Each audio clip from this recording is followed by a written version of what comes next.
Hello, c'est Othman et dans cette vidéo, je vais t'expliquer les 7 étapes d'un système d'acquisition B2B prévisible et performant. On a généré plus de 2965 rendez-vous qualifiés en 2024 pour nous et nos clients et on a signé plus de 70 entreprises B2B en 2024. Ça va de la TPE, de la petite TPE française, même des freelancers, jusqu'à la licorne et même des boîtes américaines qui ont levé plusieurs millions de dollars en série A et en série B et même en pré-seed.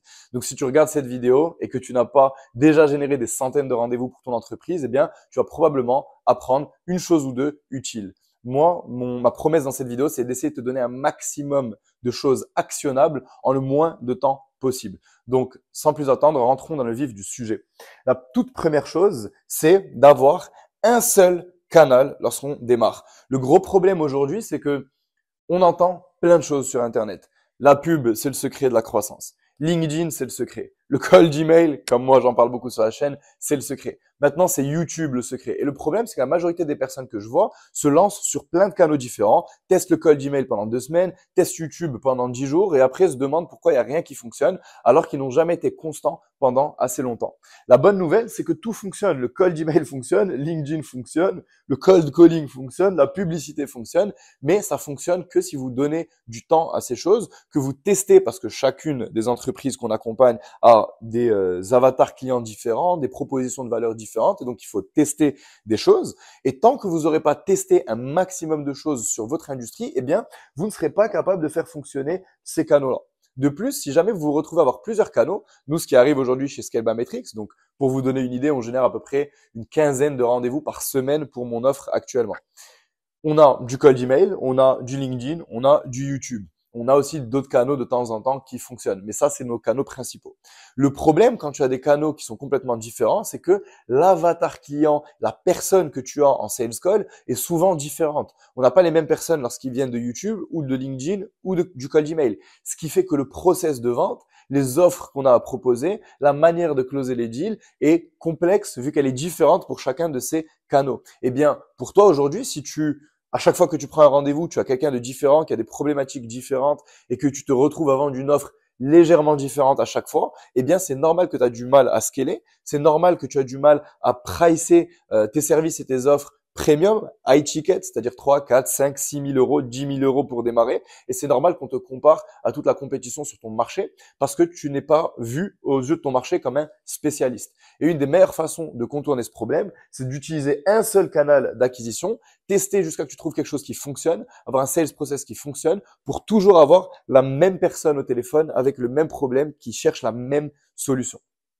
Donc, une fois que tu as choisi un seul canal, la deuxième des choses, ça va être d'identifier ta cible. Ça paraît simple, ça paraît bateau d'identifier sa cible, mais c'est pas si évident que ça. En fait, si vous faites de la pub, par exemple, identifier sa cible, ça va être fait sous forme de ce que j'appelle un call-out. Donc, vous avez déjà vu ces publicités sur Insta, sur Facebook, de quelqu'un qui vous dit, si vous êtes un coach, une agence, un prestataire de service et que vous cherchez à faire X, Y, Z, cette vidéo est pour vous. C'est ça qu'on appelle un call-out. Ils vont identifier leur cible. Lorsque vous n'êtes pas en train de dépenser de l'argent en publicité, que vous faites de la prospection ou que vous faites de la création de contenu, bien en fait c'est la même chose, sauf que là, la différence avec la pub, c'est que vous avez la maîtrise sur votre liste de prospects, la maîtrise sur les segments et la maîtrise sur le message que vous envoyez. Et donc ça va être super important de segmenter vos listes de la bonne manière. Quand je dis segmenter vos listes, ça ne veut pas juste dire l'industrie. Par exemple, si vous allez avoir dans les décisionnaires d'une entreprise, le directeur marketing, le fondateur et le CEO, eh bien, probablement que vous n'allez pas parler de la même manière à un directeur marketing qu'à un CEO, qu'à un fondateur. Et donc, vos listes devraient probablement être segmentées entre les différents job titles. Je vous donne un exemple. Si vous bossez avec des grands groupes, vous vous rendrez compte que les directeurs marketing, leur souci principal, c'est de dépenser leur budget marketing. Et vous m'avez bien entendu, je dis bien dépenser. Parce que s'ils ont par exemple 1 million d'euros sur l'année 2025 à dépenser en budget marketing et qu'ils n'en dépensent que 700 000, eh bien en 2026, ce qui va se passer, c'est que le board va leur dire, bon, on va vous couper votre budget, vu que vous n'avez pas besoin d'1 million d'euros, on va baisser à 700 000. Et eux, c'est leur hantise totale, donc ils en ont rien à faire de savoir à quel point le ROI va être dingue. Eux, ce qu'ils veulent savoir, c'est que vous avez une solution innovante pour dépenser leur argent sur des nouveaux canaux. Alors que si tu parles à un CEO ou à un fondateur, lui, il va se soucier de l'EBITDA, du profit de son entreprise, du ROI. Et donc là, le discours que tu vas avoir sera différent. C'est pour ça que la segmentation est super, super importante. De plus, une fois qu'on a identifié sa cible, il faut apprendre à disqualifier les personnes qui ne correspondent pas à notre avatar client de rêve. En fait, il n'y a rien de pire que d'essayer de vendre à peu près tout à tout le monde. Si vous faites ça, vous allez tout le temps être comparé à la compétition. Vous ne serez jamais capable de pricer vos prix de manière high ticket, de vendre des offres à plusieurs milliers d'euros, plusieurs dizaines de milliers d'euros. Et si vous voulez arriver à ce stade, ben en fait, il va falloir apprendre à dire non à de l'argent. Il va falloir apprendre à écrire sur votre calendrier ou sur votre iClose ou sur votre page de vente. Si vous n'êtes pas exactement ce type de personne, ne prenez pas rendez-vous. Ou bien si vous avez au téléphone quelqu'un qui veut vous payer mais qui ne rentre pas exactement dans votre cible, il va falloir apprendre à lui dire non. Parce que sinon, si vous ne disqualifiez pas les personnes, vous n'allez jamais être capable de construire un système qui est prévisible et qui fonctionne sur le long terme. Et surtout, vous allez toujours être prisonnier de votre système d'acquisition. Parce que là, je vais vous présenter les 7 étapes. Mais l'objectif, à la fin, c'est que vous ne soyez plus un acteur, le protagoniste de ce système. Vous devez avoir des personnes au sein de votre boîte à qui vous allez déléguer ce genre de choses. Aujourd'hui, chez Scalebametrics, c'est pas moi qui gère mes campagnes de code email. C'est pas moi qui gère mes DM sur les plateformes sociales. C'est pas moi. On est en train de je suis en train de me retirer du closing. On a une équipe commerciale que je suis en train de former. Et bientôt, ce sera même plus moi sur les rendez-vous de vente. Et c'est la seule et unique manière de récupérer du temps pour plus tard pouvoir scaler ma boîte aussi loin que j'en ai envie. Parce que si je suis tout le temps au day-to-day impliqué dans toutes ces étapes-là, eh bien, je ne pourrai pas scaler et construire des systèmes sur le long terme. Donc, une fois qu'on a choisi un seul canal, qu'on a identifié sa cible, eh bien, la troisième chose, ça va être de choisir un lead magnet ou un incentive, comme on dit en anglais, pour ces personnes-là. En fait, vous le savez, en fait, là, tout le monde en parle sur Internet aujourd'hui. Il faut des lead magnets, il faut proposer de la valeur, il faut donner de la valeur. Mais pourquoi, en fait? Pourquoi est-ce qu'on dit qu'il faut donner de la valeur? Pourquoi est-ce qu'on dit qu'il faut du lead magnet? Eh bien, il y a 3 raisons principales. Et la troisième, pour moi, est la plus importante. Et on n'en parle pas assez. Donc, je vous explique.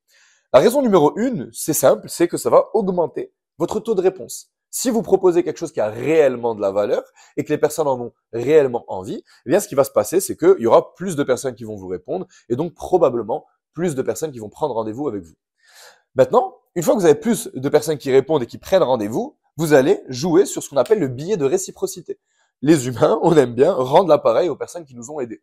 Donc, si votre lead magnet aide réellement votre audience, et j'arrête pas de répéter, aide réellement votre audience, parce que trop de personnes ne créent pas vraiment un lead magnet, et elles créent une présentation de leur entreprise, de leurs offres et de leurs services, ce qui n'apporte zéro valeur à leur audience.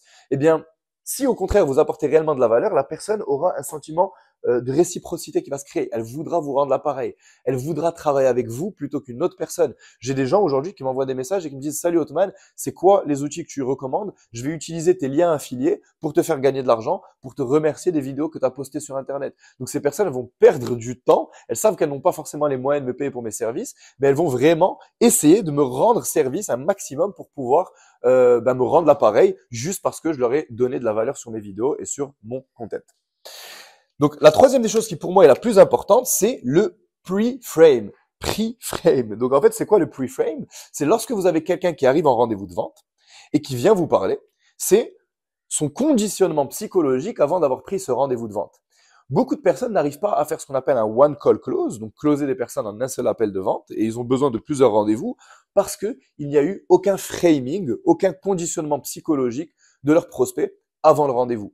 Et en fait, pre-frame la personne avant le rendez-vous, c'est primordial. Vous devez déconstruire les croyances qu'elle a, répondre à certaines objections, vous positionner en tant que figure d'autorité, montrer de la social proof et montrer que vous êtes compétent en montrant les résultats que vous avez pu obtenir par le passé pour vos clients, pour que lorsque la personne arrive sur le rendez-vous, eh bien, qu'elle soit pre-frame et que vous ayez beaucoup plus de facilité de closer cette personne, de justifier des prix importants. Et c'est une des raisons pour lesquelles on envoie des lead magnets aujourd'hui. Et en fait, votre lead magnet doit être pensé de sorte à créer ce pre-frame. Il doit être pensé de sorte à déconstruire les croyances, de sorte à répondre aux objections, de sorte à vous placer en tant que figure d'autorité et montrer de la social proof.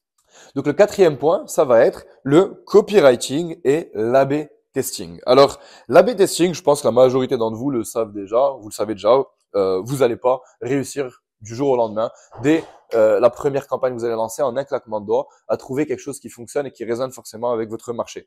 Chez Scalemametrics, j'ai testé, je rigole pas, des centaines et des centaines de campagnes de cold email avec des angles différents, des approches différentes, des hooks différents, des call to action différents, avant de tomber sur la campagne actuelle qui tourne et qui nous génère 20-30 rendez-vous par mois actuellement à l'heure où je filme cette vidéo. Mais en plus de l'A/B testing, en fait, il faut comprendre que le copywriting est extrêmement important. Rédiger un mail de prospection, rédiger un message LinkedIn, rédiger un script de cold calling ou une publicité, c'est un art. C'est du marketing, c'est du copywriting. C'est pas juste rédiger un mail en vous basant sur un template que vous avez trouvé sur Internet, en vous disant que si ce template il a fonctionné pour quelqu'un d'autre, ça fonctionnera pour vous. C'est pas le cas. Il va falloir lister toutes les problématiques que votre audience a aujourd'hui, transformer ces problématiques en questions, par exemple, et utiliser ces questions pour ouvrir vos messages de prospection, donc vos cold email, vos messages LinkedIn, etc. Et split tester les différentes questions, les différents angles, les différentes approches et avoir une approche data-driven. Parce que, ok, vous avez testé. Vous allez me dire, ok, Otman, je teste différents messages, j'essaye de voir qu'est-ce qui marche le mieux. Mais est-ce que tu as réellement traqué ta data? Est-ce que tu sais exactement combien de fois tu as envoyé ce message, combien de réponses tu as obtenues, combien de personnes ont booké un rendez-vous et derrière combien de personnes ont converti et pas juste booké un rendez-vous? Toutes ces questions-là sont extrêmement importantes. Et si vous n'avez pas une approche scientifique, eh bien vous allez toujours dépendre du hasard et de la chance parce que vous ne savez pas exactement ce qui fonctionne ou ce qui ne fonctionne pas pour votre industrie et votre offre. Point numéro 5, c'est rendre la next step easy, facile. Alors ça aussi, c'est un gros problème que je vois. Vous envoyez un message de prospection à quelqu'un, il vous répond, vous lui mettez 5 heures à répondre ou vous répondez le lendemain. Et quand vous lui répondez, ah super, vous voulez discuter, quand est-ce que vous êtes dispo? Ah, je suis dispo la semaine prochaine.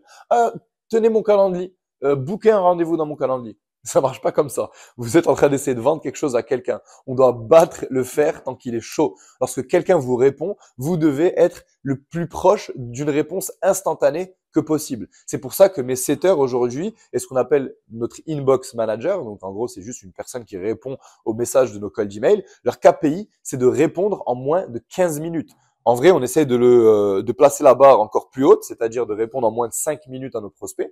On n'y arrive pas toujours, mais 15 minutes, c'est la règle. Chez Scalemametrics, on doit répondre en moins de 15 minutes à nos prospects. Parce que si vous répondez rapidement, eh bien, déjà, ça va être beaucoup plus simple pour la personne d'échanger avec vous et de prendre rendez-vous. Elle est déjà dans un mindset actuellement, vu qu'elle vient de vous répondre, propice à discuter et à prendre rendez-vous. Et une fois que la personne a montré un intérêt, on va pas juste lui envoyer un lien iClosed ou Calendly.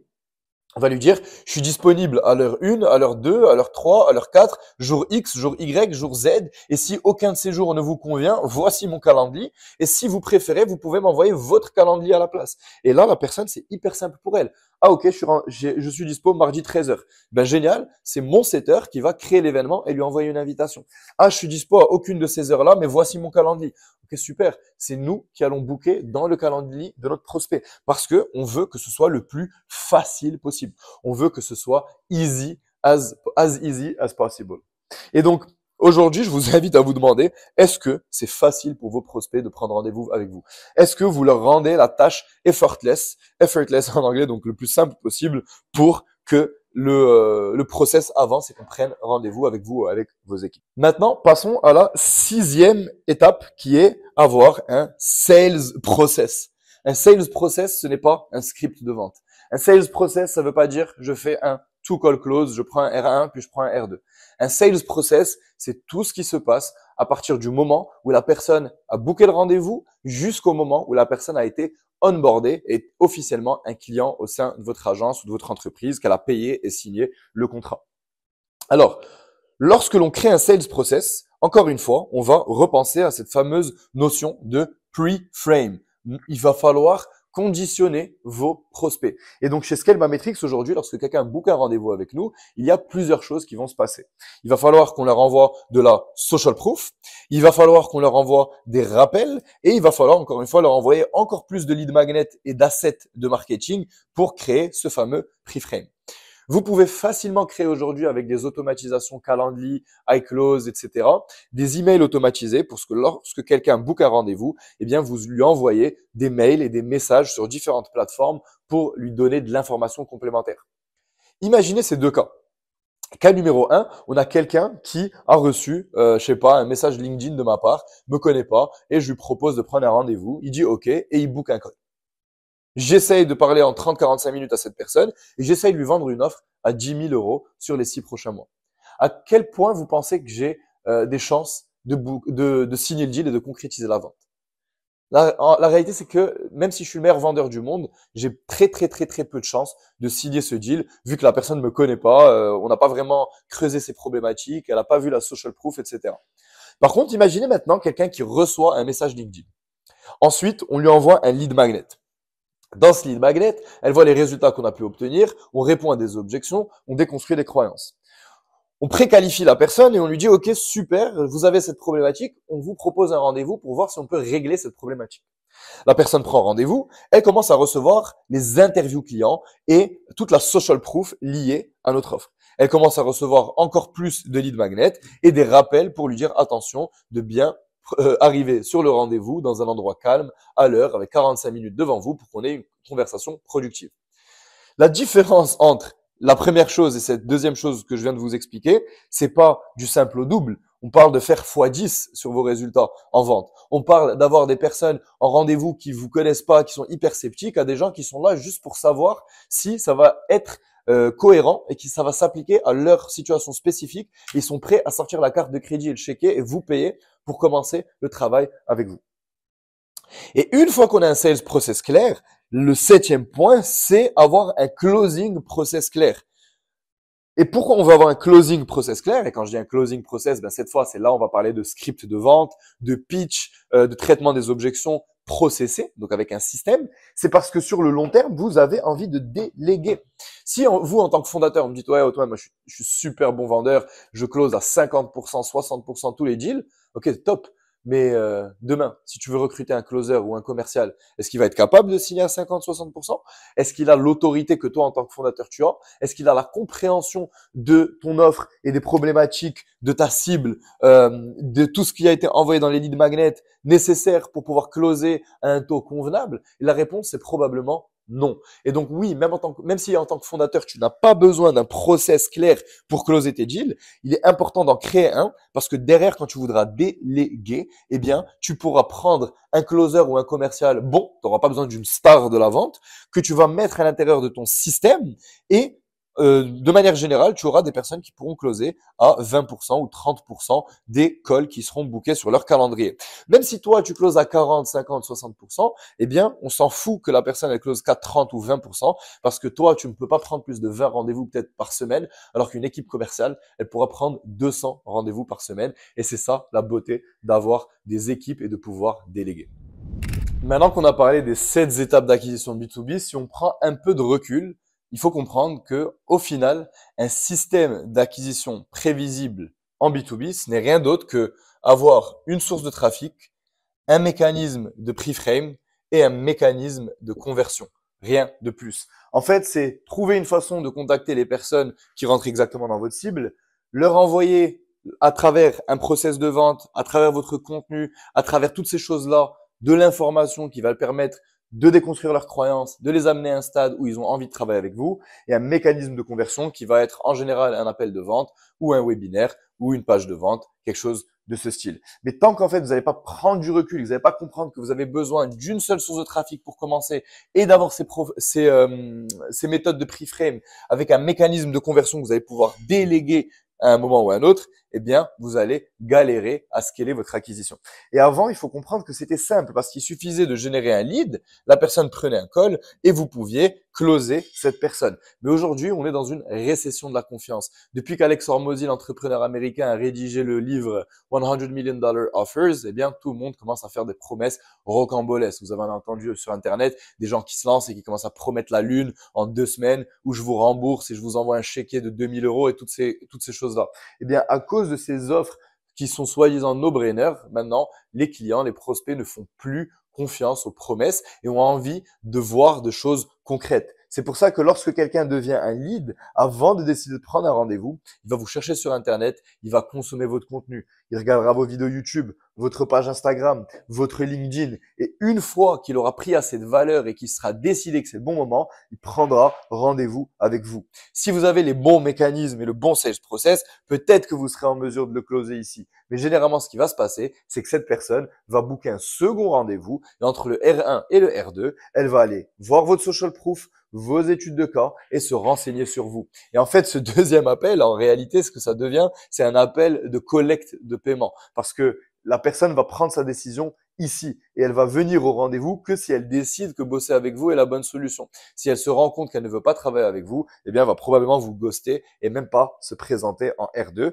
Et si elle se présente en R2, c'est là où vous pouvez collecter du cash. En tout cas, si tout ça, ça vous parle et que vous êtes une agence, un freelancer, une entreprise B2B, que vous voulez mettre en place ce type de stratégie, vous voulez trouver le bon canal, identifier la cible, comprendre quels sont les leads magnets, tester la bonne copie et vous former au copywriting, comprendre comment créer tout ce sales process et ce closing process pour un jour vous retirer de la partie acquisition avec des setters et des closers, eh bien, je vous invite à prendre rendez-vous avec notre équipe. Il y a un lien sur la description de cette vidéo.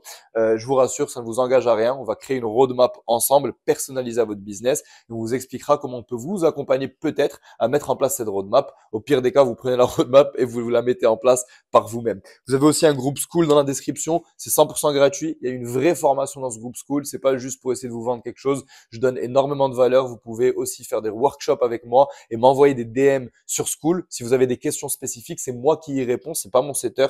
Je réponds personnellement aux DM sur School si vous avez des questions sur lesquelles je peux aider. En tout cas, ce genre de vidéo, ça prend un temps fou. C'est un nouveau format. Si ça vous a plu, laissez-moi savoir dans les commentaires. Moi, je suis beaucoup plus content de faire un format comme ça où je cherche pas à éditer mes vidéos. Là, il n'y a rien de scripté. C'est la fin de cette vidéo et normalement, je suis censé couper la vidéo. Mais si vous aussi, vous aimez ce format beaucoup plus authentique, dites-le moi. Et dans les commentaires, je vous invite à liker, vous abonner. Ça fait toujours plaisir. C'était Othman et je vous dis à la semaine prochaine.